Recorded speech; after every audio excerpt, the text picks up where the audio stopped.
All right, guys, it's another Tuesday night. It's been a few weeks since we've been with you.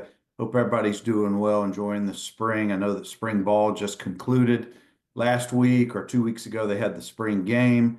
The Vandy boys are doing their thing. They're in the top 10. All kind of good things going on campus that are good sports wise. But I've got a well-respected, a well-asked for player from the DiNardo era, and I can't tell you how many people have asked for number 55, Bryan Josey, to be on the show. We finally landed him. Bryan, I'm so glad you got some time. Thank you, bud, for being with us tonight. Well, thanks for not giving up on me and getting this done. So yeah, excited to come on. Seen several of my other teammates on here doing an outstanding job. So look forward to the conversation today and some of the fun questions from the group. You know, with Biggie Small on recently, you got big shoes to fill, my friend. So we're gonna Nope, get no after it. doubt, But no doubt. Yeah. Brian, let's before we get into the current what's going on with you, jump back to childhood, growing up in Florida, and just take us through a little bit of your sports journey as a kid, and then we'll get to after some other stuff. That's a great place to start. I've only won two championships in my life, and both of them were when I was a kid. So, down in my golf room, I've got my trophy of my T-ball team, the Bailey Bombers. There we go. There I we don't know are. if you We're wanted to go back talking. that far or what that, Absolutely. but I had a great hitting sequence there. It went really well for me there in T-ball. And then on into playing football for the Cantonment Cowboys. We took a championship there, did the Who Dat chant, up and down the sideline back in those days. And um, but no, played my high school ball for the Tate Aggies, just a little bit north of Pensacola. And so grew up kind of in a rural town, just a little bit north of there, was really into a lot of outdoor activities, mostly hunting and fishing and those sort of things really dominated a lot of kind of what I chased and what I did. And football obviously was a big part of that and playing for them and started getting recruited, by a few schools, not a lot. I was definitely one of those project players in high school. I grew so fast I couldn't hardly walk and chew gum at the same time. So I wasn't the best high school player by any means. And took me a minute at Vanderbilt to kind of just grow into my size. But thankfully eventually did and really enjoyed, playing at Vanderbilt and that time there. Well, Brian, I didn't appreciate how close Tate was to Pensacola. I'm Yep. a Panhandle guy from Dothan, so Okay. we're not too far apart, a couple hundred miles.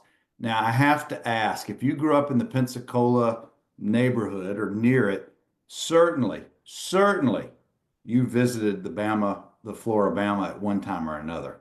I'll be at the Floribama likely this weekend. Oh, that's what I'm talking about. Yes, sir. Yes, I keep sir. a boat down there at Orange Beach. That water gets in your blood, so I go down there quite often, fishing offshore and doing those kind of things. So it's Did we just become best friends? I think that just happened. hey, hey, I stop at Birmingham just about every trip and pick up my mom, who at 78 He still lives loves here to. in town. She lives in Birmingham. Yep. What part of And town? so just outside of the mountain there, of Mountain Brook. We're neighbors.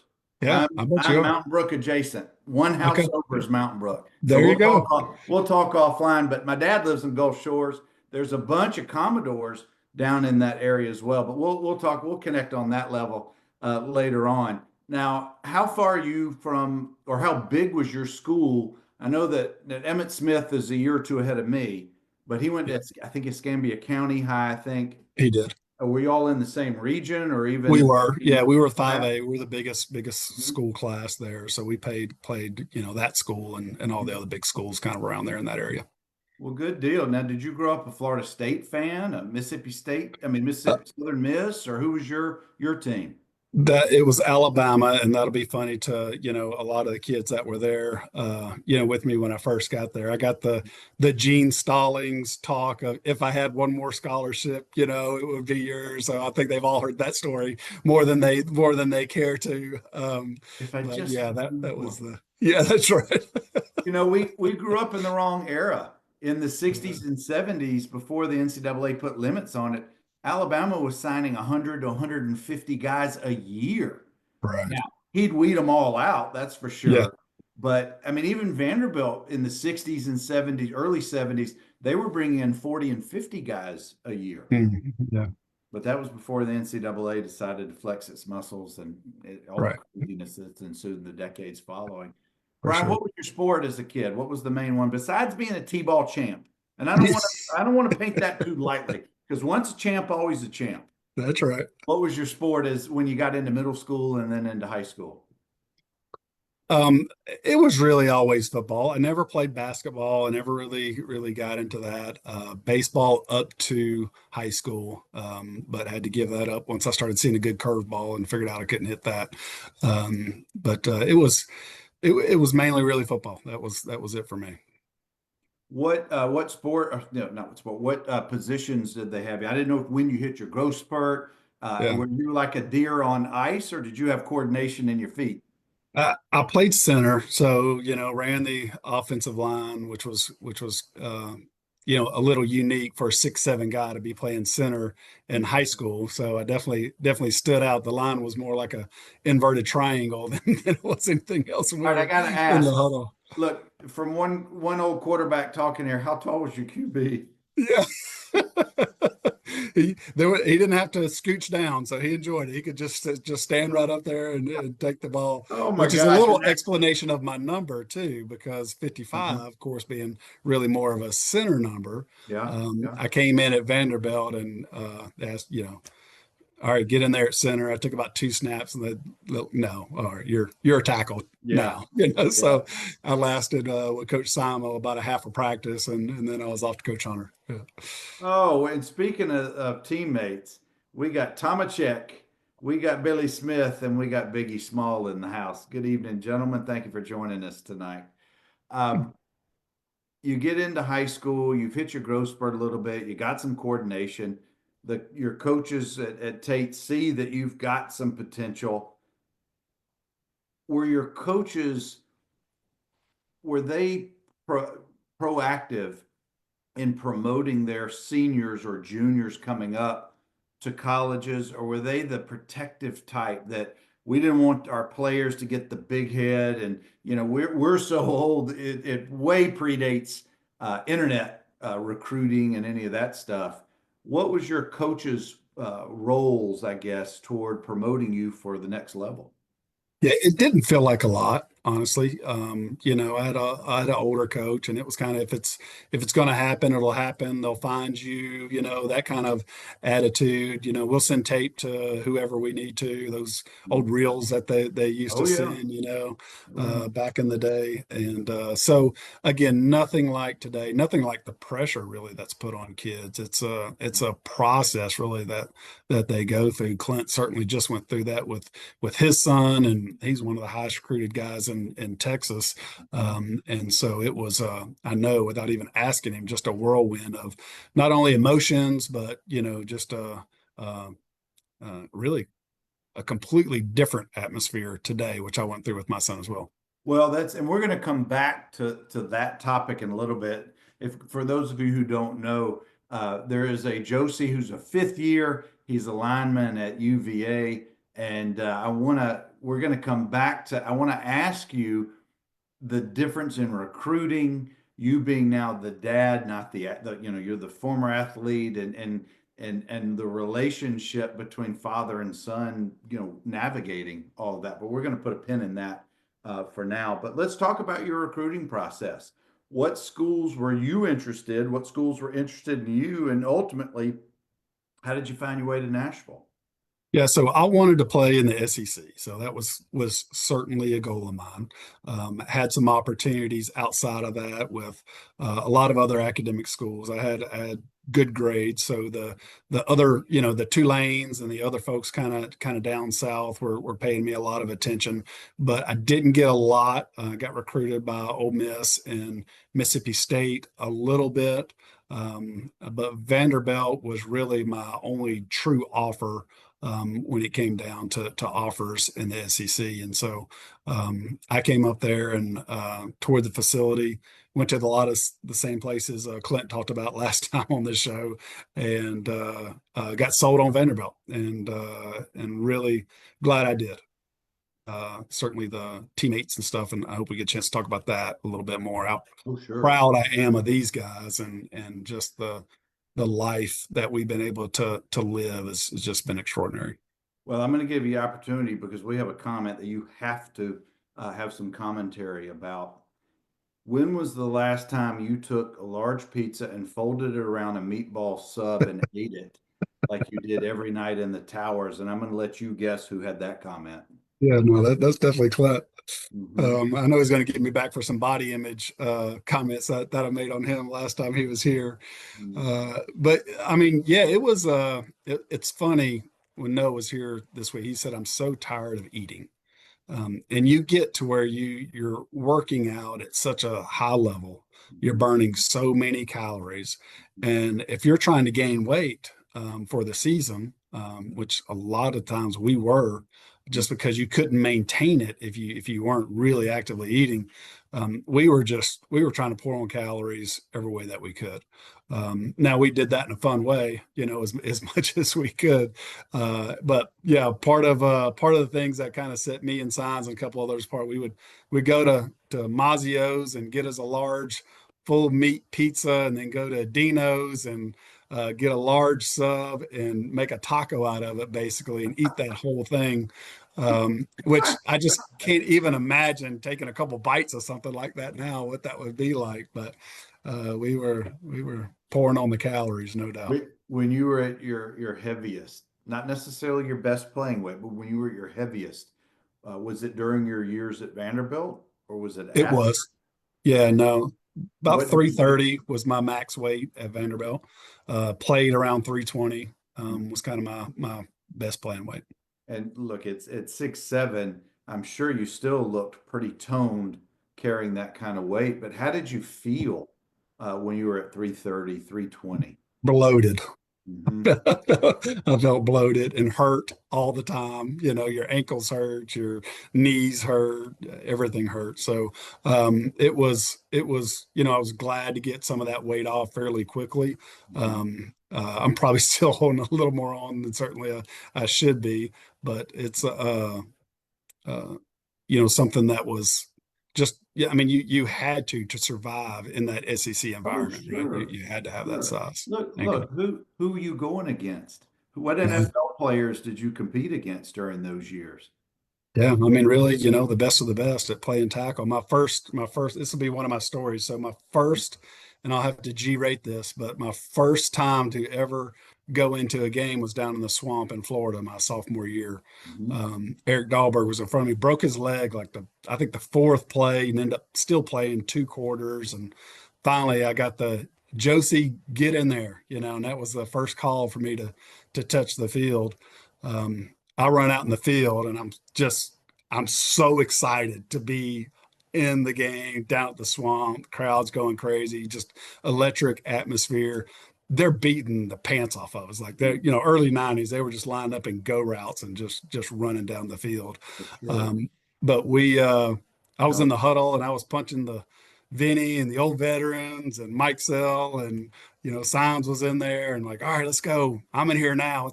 We're gonna win this thing. Just my enthusiasm was off the charts. And then I turn around to break the huddle, and I look, and there stands Kevin Carter. And he looks like you just got a chisel and a piece of marble, and his Mhm. jersey's all rolled up, and just nothing but just, a 12 pack underneath them, and arms won't fit in the shoulder pads. I'm like, okay, here we go. And they snap the ball, and the only thing I can think to do is fight. That's just every practice, every technique, everything went out the window. So I just started punching him in the face just as hard as I could, uppercut him a couple of times, just full on, just as hard as I could go. We stopped and exchanged some information there just for a second, Some and then pleasantries, I'm sure. yeah, yeah, for sure. Mhm. And then the very next play, this was play number 2 for me. Mhm. They said, thankfully, Coach Nardo called a play to the other side. Mhm. They said a hike. He took 2 steps backwards, grabs me by my face mask, throws me on the ground, and then drags me across the field for about 5 or 10 yards. I guess So that he, was my entrance yeah, into SEC football and yeah. what it was. But we went on, Kevin and I went on to battle for, the next few years. And that was really always kind of how I judged myself is how I performed against him. Mhm. And was I able to play kind of at that level? And really had some great games. The last game I played against him, he had one tackle the entire game, and that's because our guard didn't follow through on a combination block. But it was it was a lot of fun, and playing against some of those guys that played a long time in the NFL always makes you kind of look back and say, I could hang with those guys. And that should, from an athletic standpoint, from a pride standpoint, it ought to just fill you up right there because Yeah, that's the best of the best. right. And it's not every day you get to go against a stud like Kevin Carter, but my gosh, you got thrown directly into the Yeah, pool, I didn't you? did. I did. And it being in the swamp, and it was probably a gazillion degrees. For Plus your sure. adrenaline is going, and I'm sure the guys in the hut are like, "Really, dude? Yeah, Really?" right, right. That's exactly what they were like. Yeah. So I want to jump back a little bit to your recruiting visit, if you remember. Who do Yeah. you remember who was a host? Did you have any future teammates also on the visit at the same time? Do you remember any of that?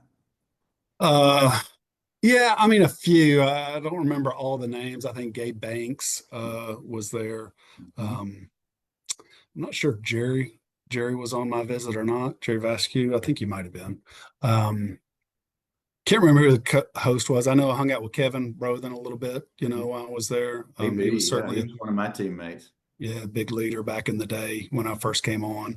Yeah. Um, so Were you part of DiNardo's first class? I was. So originally recruited by Watson, and Hmm. then Coach Nardo came in and offered me there Well, just as soon as he came in. that's what I was going to ask you. Watson was my coach all 4 years that I was there. I graduated in 90, so I played through the 89 season. Then Watson had one more year. But this is my question. You were in a kind of a unique situation where you're recruited by one coach, but he leaves, and not necessarily always the new coach is going to pick up and recruit the same guys. Mhm. Because a lot of times, if a coach leaves to go to another program, they're going to want to take their recruits with them. I know when Watson left Rice, he brought a bunch of my future teammates and who signed with me. They were being recruited to Rice, but he comes to Vanderbilt and brings about a third of the class. So when DiNardo picks up, it's probably a brand new coaching staff completely, I think. But did you change coaches who were recruiting you as well? I did, yeah. So Coach Ulas was recruiting me at that point, and I always felt really close to him. Mhm. He was the defensive backs coach or linebackers coach, forget which one. Um, and he did a great job. I mean, he was a very personal guy. Mhm.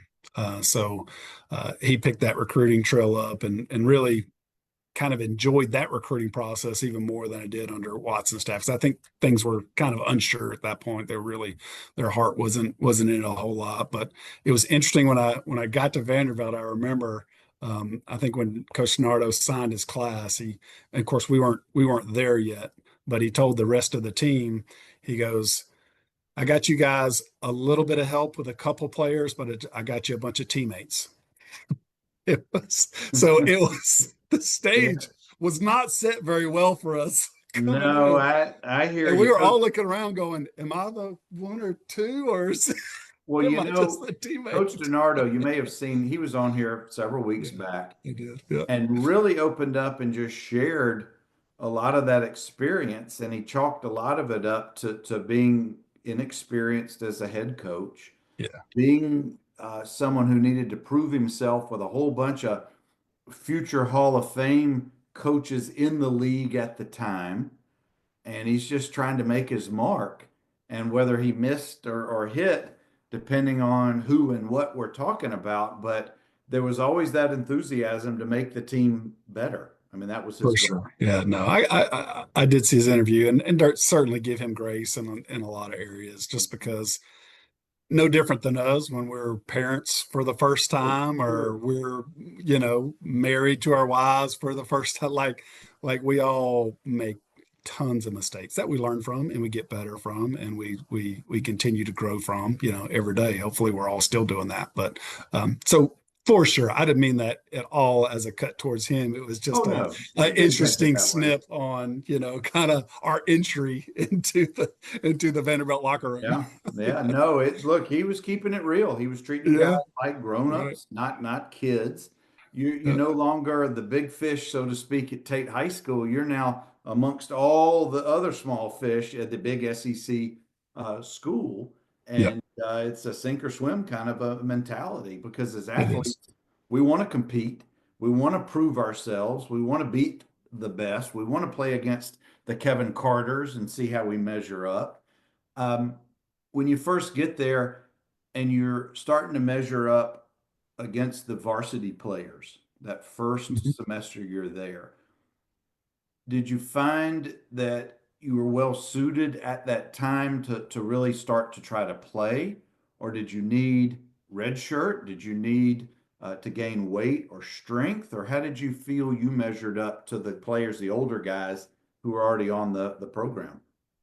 Yeah, I worked really, really hard that summer, kind of before I got there, trying to prepare myself in a way that I hadn't before. So even the program that I came out of, it was not a football dynasty program. The Mhm. weight program wasn't, anything like it even is close to in high schools these days. There wasn't any additional work being done outside. So I kind of skated through a lot of that stuff for a while in high school and didn't really devote myself to it as much as I could. But I did work really hard trying to prepare myself coming into Vanderbilt just so I didn't get killed, because I did need to get a lot of strength I needed to gain. But when I got there, and you see guys like Kevin Brothen, who's can grab a weight room full of dumbbells and throw them across, you're like, okay, I might not exactly be ready day one. But I also, it did not intimidate me. I wasn't afraid of it. I would get in there and run the scout team and run it hard. Mhm. I think they saw early on that I had some potential. I went to every game, so I always made the travel squad.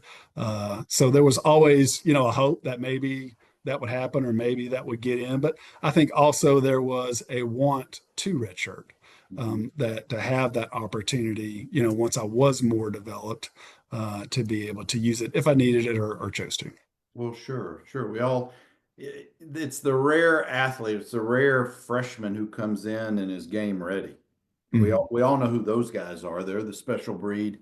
They're the ones who are the just genetic and athletic and mature enough to handle from an athletic standpoint. But the rest of us, we need that year. Whether Yep, we want to admit it or not, it usually is very beneficial. for sure. Um, but away from the field, how did you adjust to college life on campus, away from football? How academics, social, all of that? Did you find a niche? Did you find your comfort zone, if you will, your freshman year? Yeah, socially was not a problem.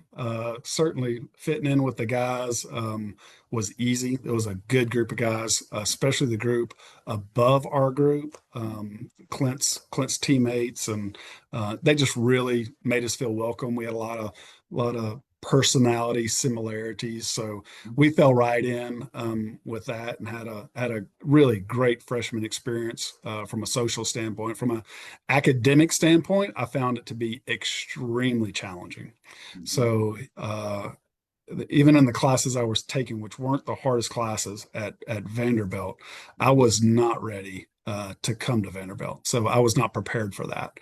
And it's only through really the counseling center and the tutors and things that they had where I had to put in really a ton of extra work to Mhm. learn how to write a paper Mhm. correctly, right? It wasn't something that I was taught.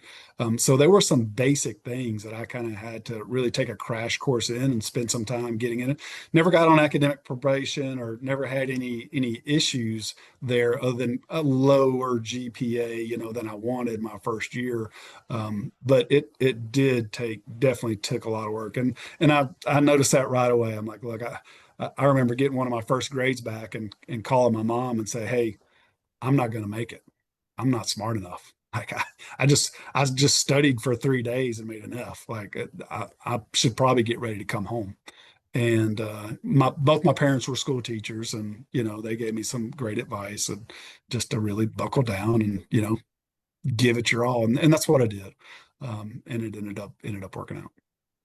Well, it is that transition that it can be eye-opening, that's for Yep. sure. And from a personal standpoint, I too, my first semester, that it got my attention. I made Mhm. my grades, but it wasn't nearly what I wanted them to be. But you find your footing, whether it's football or social or academic or all three. Hopefully that freshman redshirt year allows you to kind of mature into those roles or into those spots where you want to be able to not just to survive, but then to start to thrive Sure. in all areas of that. And it does help to have a good group of fellas because you already have, yeah, to me, when you're part of a sports team in college, you've got a built-in social network that the rest of us or the rest of them who don't play sports, they've got to find that network. So here's my question for you, Bryan.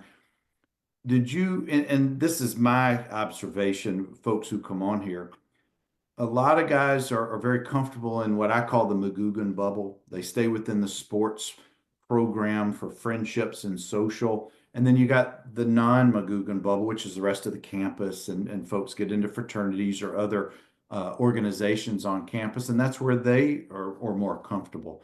Where did you fit in? Because neither of these experiences, there's nothing wrong with them. It's just whatever your personality was at the time. Yeah, I was definitely in the Magoogan bubble. Mhm. So it was, but not just with the football athletes. It was really, I felt like all the athletes were kind of Yeah, kindred spirits there. yeah, yeah. So we had a lot of interaction with the other athletes, and that's kind of where we lived and the people we socialized with. Mhm. Or I did, I should say. Yeah, Two of my closer friends were on the women's basketball sure. team, and we Yep. played pickup basketball. You talk about humbling. Yeah. Oh my gosh. I got schooled every single, I mean, I'm not a basketball player, but I got schooled every time we went on there and played. I learned very quickly where my place was on that court, that's for sure. You should try Um, to date a golfer. That'll really humble you. I got that experience. Actually, I Yeah. wasn't going to go there, but I did for a short bit. We only played one round, and That's it. I was Same here. done. Same here. Yeah. I was done. Um, Bryan, let's stick in that freshman year for a little bit and head into the spring. You get redshirted freshman fall, but going into the spring, were you now poised in a position to fight for or compete for a playing time? Where were you in that depth chart and expectations from your standpoint and the coaches? Yeah. No, I was number two on the depth chart, but behind a senior, Eric Dahlberg, who was a really good player. Mhm, So it was going to take an injury or something probably to get me in there. mhm, And I would have liked to have played in a little bit more on some games, but there wasn't a lot of that. There wasn't a lot of work down the depth chart and work younger kids in. It was if you were thrown in there, it's because there was somebody's down. And so that's where I ended up mhm. and got that opportunity with Florida that year. And which Playing tackle position were you? right tackle. Okay. And who was behind center? Who was quarterback in that year? That year was Kenny Simon, I believe. Mhm. Kenny And Simon run the Kenny's corner. been on the show and Yeah. loved hearing his experiences from back in the day, that's for sure. Where did you have, coming from Tate and then playing in the SEC, it's a big difference, regardless of what high school you go to. You could be in Texas in the biggest schools and still it's 25,000 people on the best of rivalries. But in the SEC, you're playing in front of up to 100,000 folks. Even back when we were in school in the 80s and 90s, there were still stadiums close to that. Was there any difference to you that once you stepped onto that field, did it matter? Did you hear or feel the crowd, or were you kind of tunnel visioned, if you will, about your assignments and what needed to get done? Felt the crowd, loved it, wanted them to be as loud as they could. So I thrived over. I'm an emotional guy, so that stuff always I would always get up more than I should have gotten up, Mhm. and probably got down sometimes more than I should have gotten down. So I'm not an even kill, perfect player like a lot of guys should be. I was trying to bite the 2x4s in half before the game, and get as amped up as I could, and then. After the game, if we lost, it hurt bad, and it hurt for a number of days. So I wasn't one to play it even keel by any means, Well, and sure. loved playing in all of those stadiums. Mhm. I preferred playing away. Our turf was terrible. Yeah. When we would come out sometimes, and the opposing team would have more fans than we did, that was heartbreaking. When that Yeah. was the case, and that's Yeah. what I hope this new stadium and a lot of these changes that are common are really going to change kind of the atmosphere of that moving forward. Because I think when you're able to do that, it can make really a tremendous difference and impact on that team. But so yeah, going into Knoxville or Florida or Alabama, or LSU at night, Arkansas, all of those places, chance shaking your buses, throwing, whiskey bottles at all Oh, of the yeah. stuff, right? We Yeah. experienced 100% of it, did nothing but just charge my batteries. Well, I was going to say some athletes, they need the calm. They need to lower their heart rate. They need to lower their blood pressure so the game slows down. Mhm. Other athletes, and I think it's more rare, your style of play, the more amped up you get, the better that you play. But here's my question for you. When you're amped up and you've got that emotions charging and you know it's a play coming your side, they're running the ball, you're in the red zone, you're at Mississippi State, the cowbells are driving you nuts. How do you keep your composure and follow your progression on your particular assignment without going, too far emotionally? How did you conquer that? It was a battle for me. I had some offside penalties. I had some, unsportsmanlike conduct penalties. I had There some we things that go. That's that what I'm that talking that, about. that hurt our team. There's no doubt about it. But you do and you have to. And really, that supercharged emotion thing wears off fairly soon after you kind of get going into the game. Really saw that for a series or two. And once I did calm down a bit and really get into the technique, which I had to play in my technique and do that diligently, because I wasn't a superstar athlete who could make a wrong step and recover from it. So that was one of the things I worked really hard on and had to pay attention to. I would play better. So I would play better as I calmed down and focused on what those different techniques were. Well, I was going to say, if you're charged up in the first quarter and you got all this energy and it's coming out, by the third and the fourth quarter, how did you maintain that level of play? Because we only have so much energy we can use in a given day. Right, right, right, right. And And I, you and I you didn't do know. have to choke it down for Well, sure. I was going to say maybe that came with the maturity of you playing as much as you did. You just learned how to throttle it down, throttle, up, rev it up, throttle it down, that kind of a thing. Um, Well, so that'll bring up another story. So these are the bookend stories of my career. The first play was you just heard about was with Florida, and one of the last ones was against Kentucky. mhm, And so, as our senior year, we had not lost to Kentucky in 3 years, mhm, and we're in the locker room and we're getting ready to play, and the team is just flat, just dead flat. Like we are about to get our butts kicked. I'm like, we, I'm leaving this school saying we dominated somebody, like we owned somebody for 4 years, and I said we're not going out like this. And I was one of the leaders of the team by then for sure. And so we go to run out of the tunnel, and Kentucky is warming up, and they're across the field lined up. mhm, And one of their players, the whole team's kind of going around them, and I start cutting through the middle of them. And one of their players goes down and he touches his toes. And when he comes up, I grab him by his neck, pick him up off the ground, yeah. slam him down right in the middle of their stretches, and a huge fight breaks out. So both teams are they're just scrambling and fighting, and it's just this big brawl. They're separating us, getting us back in the locker room, and it's just a big mess. But we get back in there, and guys are foaming at the mouth now. We're gonna kill them. They're not coming here, starting a fight. No one really knows what happened, but everyone's mad and ready to go. And I believe it was DiNardo came up to me, goes, "Damn it, Josey, what are you doing? I heard you started that shit." And he's, yelling at me and yelling. He goes, "What were you thinking?" I said, "Coach, I thought we were a little flat." He turned around and looked at me. He said, "Good job." Why have I not ever heard this story? Is it on video? I doubt it is. But guys who are in the comments, I got to hear about this. Bryan, this is brilliant. Yes. This is brilliant. It's pregame. You don't get thrown out. Right, right, You right, get the team going. Oh, guys, if you're in the comments here, I got to hear about this. This is old. right. So, I've never heard that story. so that was the intensity I took from my first play ever playing all the way to the end of my career. And there's a whole bunch, obviously, in between there. But I love that stuff. I relished, just Oh, getting yeah. after it and just, um, you know, doing something different. So it was good. I got to ask, when you got the Kentucky guy in the air, did you yell something like, "This is for Kevin Carter"?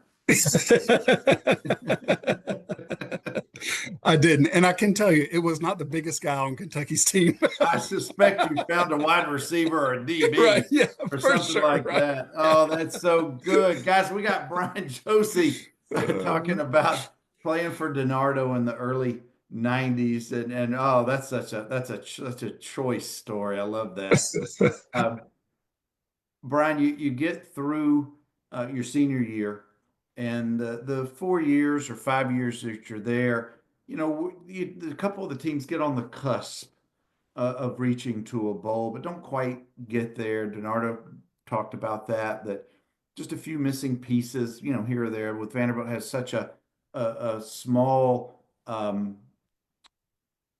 guess from a depth standpoint, we really just don't have that depth, and the talent does drop off. And if we get any key injuries, we know how all that goes during those years. When you get to the end of your senior year, do you know that that's the end, or are you of the mindset, I really want to try to play on the next level, or where were you in your next part of your journey mindset your senior year? Yeah, so I was in between. I wasn't real sure what I wanted to do. I was tired of football, Mhm. and playing professional football in a weird way now was not really a big goal of mine. For me, it was never anything we watched at home. It Mhm. was always about college football. That was my goal, and I was super interested in starting a family and having kids and Mhm. just moving on with that next progression of my life. To me, that sounded way more interesting than playing football some more and continuing and really, I mean, it's a painful deal. Yeah. You just hurt really all the time. Mhm. And so from that aspect, I went and had a conversation with Coach Nardo and said, "I'm not sure. I don't think I'm going to come back." I halfway expected him to kind of try to talk me into it, but I think at that point he was already out the door headed to LSU. Yeah. And he said, "Okay." And that was kind of the end of the conversation. So I'm like, well, I guess it wasn't meant to be. So, and that's fine. So I still had another year, and then who was the coach after DiNardo? Was it Dowhauer? Dowhauer. And then William? Dowhauer came in, and he was in a meeting with one of the coaches, and they're like, "Man, we really need a tackle bad. We don't have a tackle." And they're like, "Well, you got one of the best one walking your halls who's still got a eligibility. You need to talk to him." And this is where I got a little bit sideways, not a little bit, a lot. But he said, "What will it take to kind of get you back and to play your fifth year?"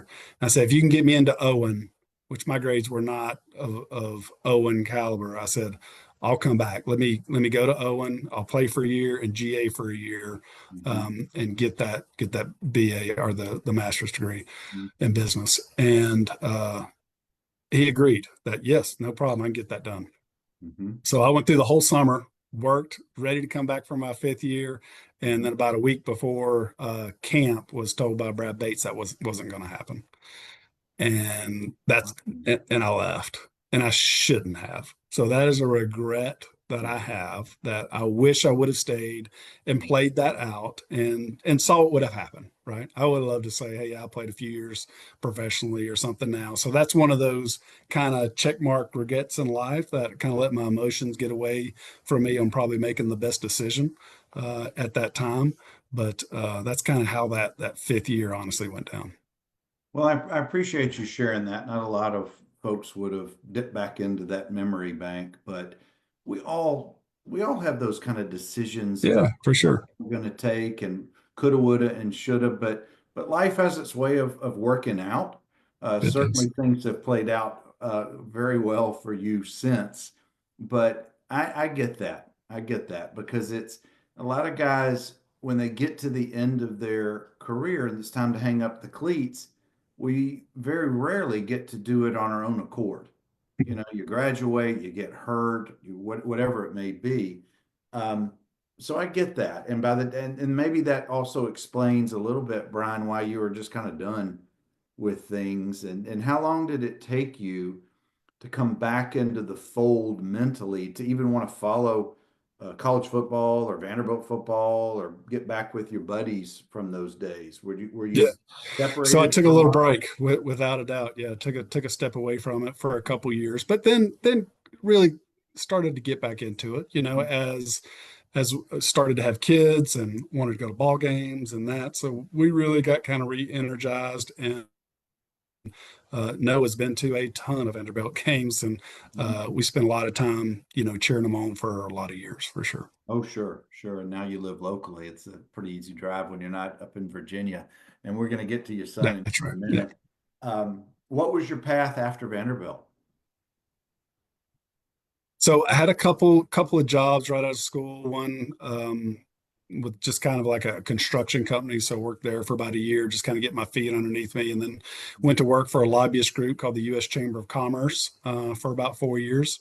Did a lot of really good work with them, but ended up I was traveling 4 days a week, and we had my daughter. And my wife called me and go, "Oh, Madison walked across the living room today. She took her first steps." And I said, "That's it. I'm done with that." So I enjoy sales. I enjoy getting out, and that's what I started looking for, something I could do that locally. So I got into the packaging business there in Nashville with a company, and I've been there really ever since for 26 years.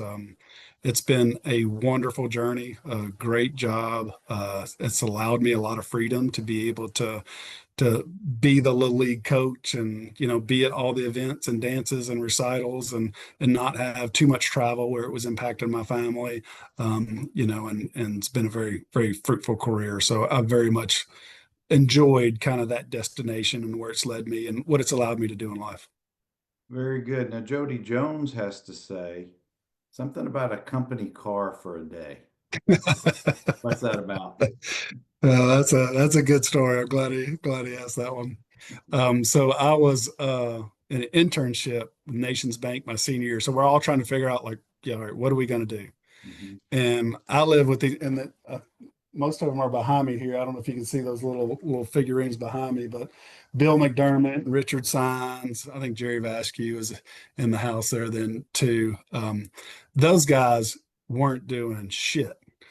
They're just drinking, partying, having a good time. And I'm just trying to get after it, and be a good example for the rest of my buddies. This is what Look y'all at need to Josie do. calling y'all out. Yeah, no doubt. Defend And yourself. Y'all got to come on the show and defend. and so I was doing this internship, and they said, "Why don't you take the company car uh, and take it out to lunch?" I'm like, "Oh, okay, yeah, I'm moving on up." So I knew exactly where I was going. So I drove straight back to our house that we were living in. I'm bumping the horn. I go in there and have lunch. They're all just still foggy eyed, from the night before, and I'm like, "You bunch of losers! You got to get your life together." Now, remind you, this is the guy that started Under Armour, Bill McDermott.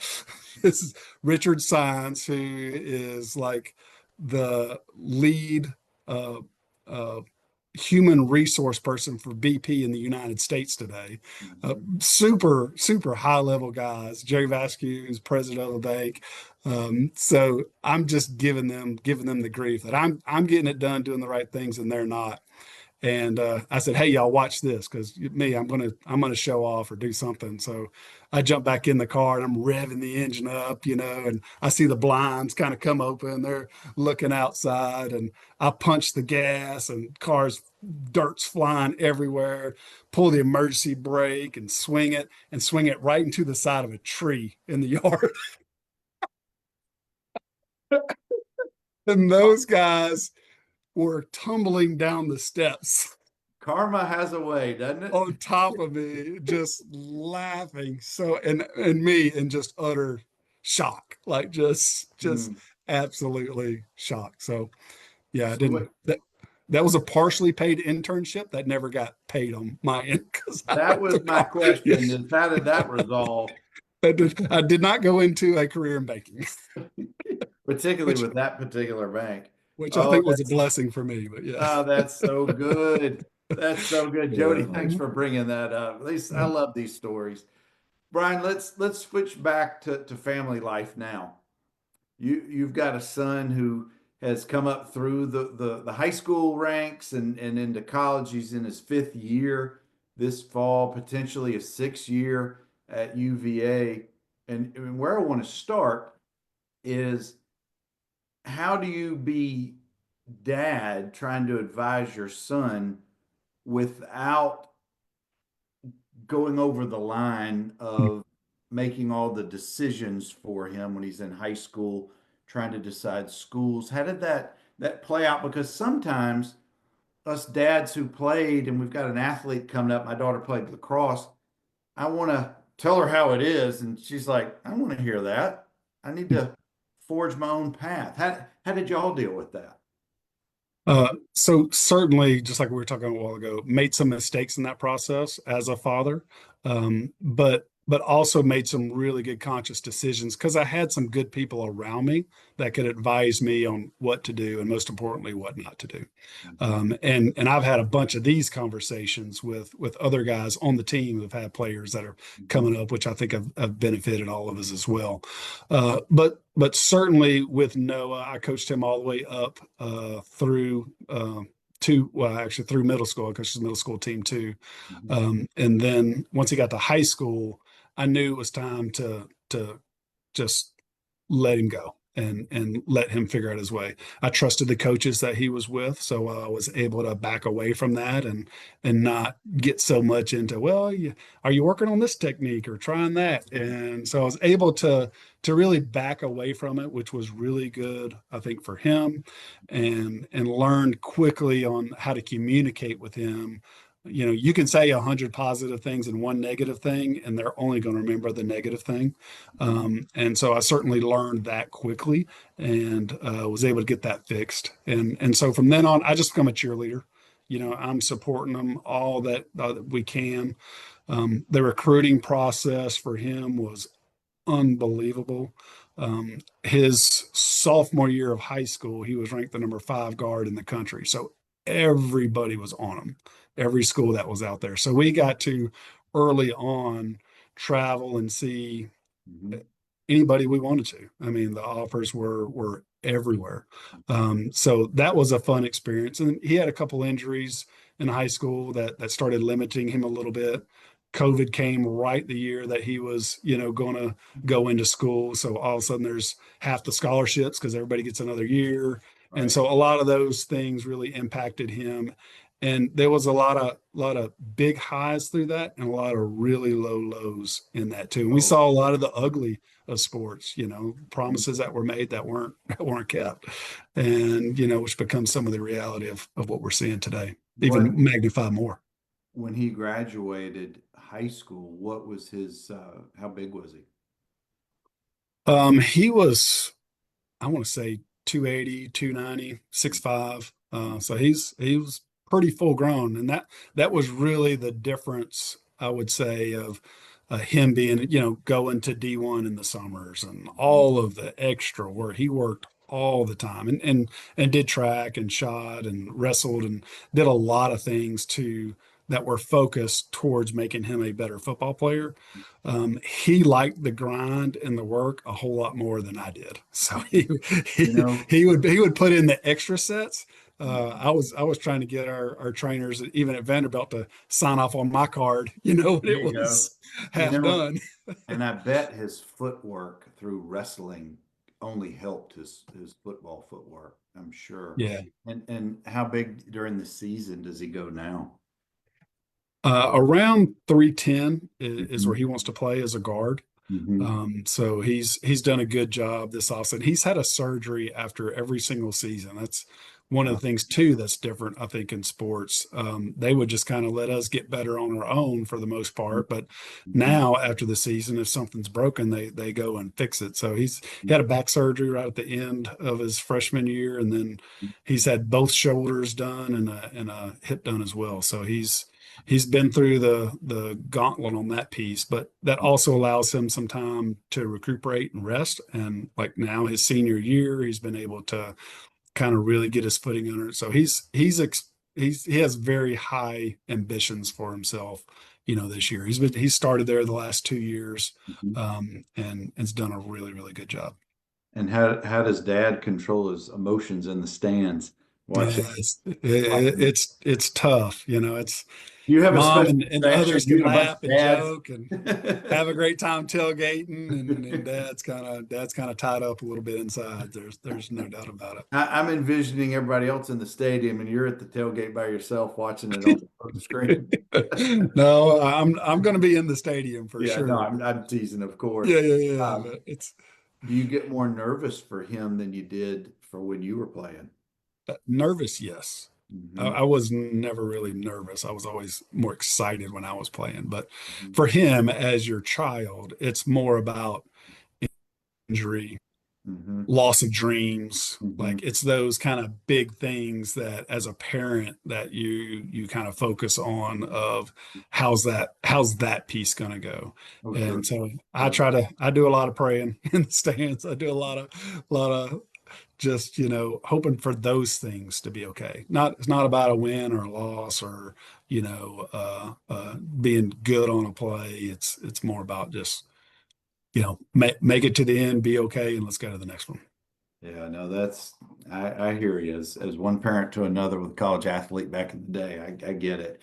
Brian, we're almost finished, almost at the end of our talk here, but I appreciate you sharing some awesome stories. But looking back at your time at Vanderbilt, what you shared beautifully and how being a graduate and living in the metro area, how has that impacted your life? Certainly the Vanderbilt degree was a door opener, Mhm. and still a conversation opener.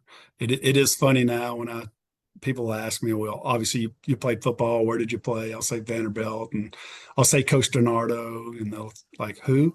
So I'm getting old enough where people don't really remember, which Yeah. is a little sad for Yeah. sure. So I have to do some explaining now that I didn't have to do in the past. But as I think back on my time, and one of the things that I think was the biggest uh, part of what I have is just really these friendships that I've been able to carry throughout the years, and to see the guys that I've played with, what awesome humans they are. You talk about guys like Jeff Brothers, and guys that have just poured into the community. The success of all of my roommates and friends, just it boggles me, not only just success in the world as the world sees it, Mhm. but also as family men, as people who care about their community and people around them, who are spiritually strong, who are leaders in all of those areas.